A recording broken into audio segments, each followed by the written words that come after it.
Hi guys, welcome to another video for FPL. Game week 6 is down the line and I'm starting this video with the team that I will be selecting. And you guys must be wondering how Haaland is there in my team and where's Salah. Let's get into it. So as you know, uh, game week 5 was done and it was not a good game week for me. It was an horrendous game week. It was the worst game week of the entire season till now. 28 points. Only my overall rank is around 11, 7.2 million, which is bad, which is really bad. But I'm still above a few content creator out there, but this is not a thing to be proud of because I'm not doing good.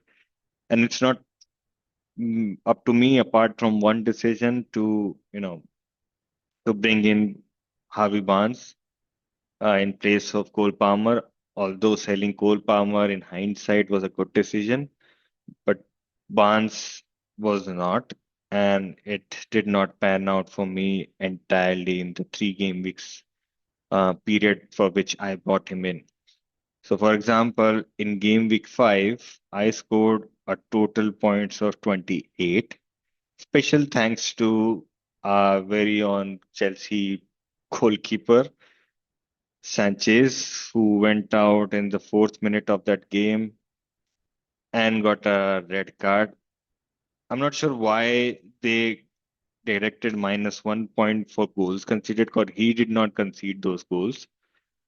But anyhow, I did not, reach out to the FPL to fix that. But this is how it is. Pedro Poro, 1 point, no return for the first time in this season.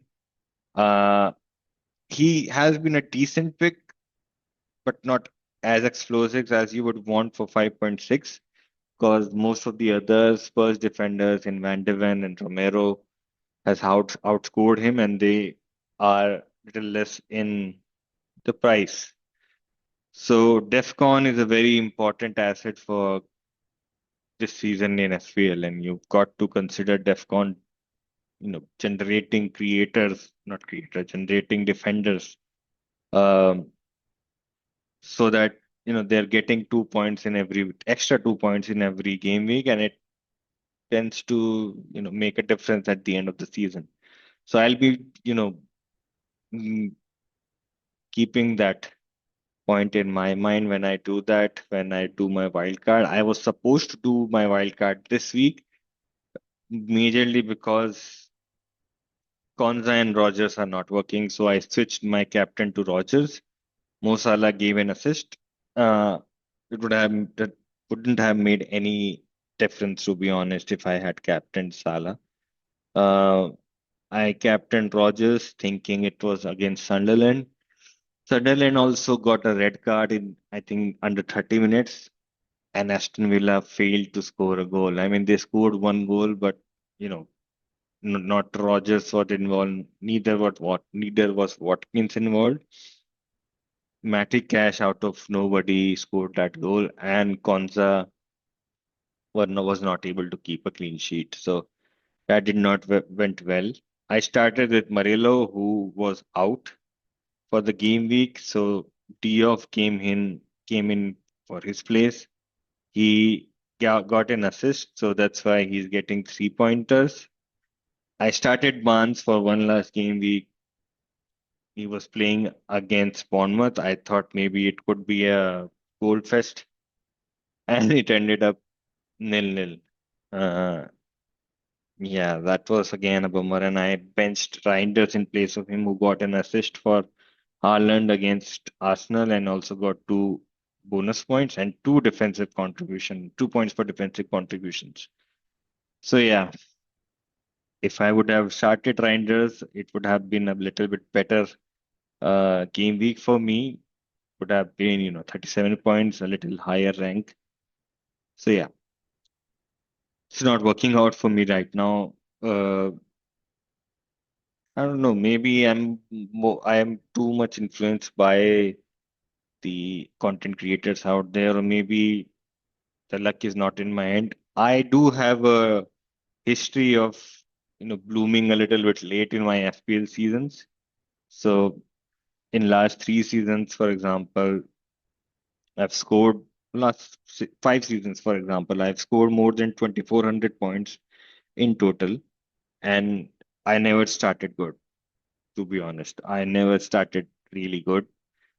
I made sure that this season, at least I do not have stupid transfers in my team. Apart from Barnes, I think every other transfer or every other player looks okay on paper. If you I also have a lot of differentials. Konza is a differential. Murillo is a differential. Petroporo is somewhat a differential. NGI just came in. I had Wood, who is a differential. I had Evan Nilsson, who is still a differential with 3.2. I thought Barnes would be a differential for me, 0.8%. Rogers is a differential. So if these players were clicking, right, and I banked them on the basis of last year's um, form, and I thought they'll be performing good this year, especially Aston Villa and maybe West Ham, they started well or they ended well in 2025. I thought they'll be doing the same.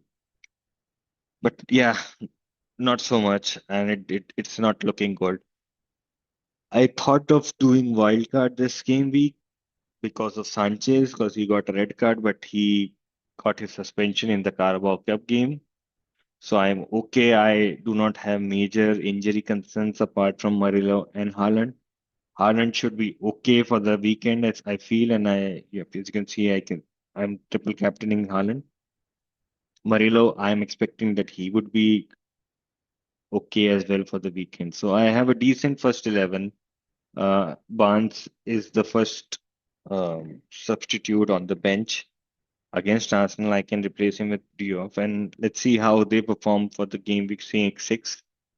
If they still do not perform, I'll have to go to wildcard and create a template team that would consist Man City player, Arsenal players, Bournemouth players, and some cheap defenders with high def cons like Senesi, Henderson, sorry, um, Gabriel from Arsenal, or and maybe do a little bit some of the differentials in some other parts, and go without Salah. Right now, I do not have Salah because I sold him for NGI and got in Haaland. But I'll be looking into a team that will have both of them and maybe some couple of budget midfielders. But let's see how it goes. So yeah, this was my game week 5 points. Game week 6 plans are already in place. The transfers are already locked. I do not have any free transfers. I have activated my triple captain, and let's hope for the best. Thank you.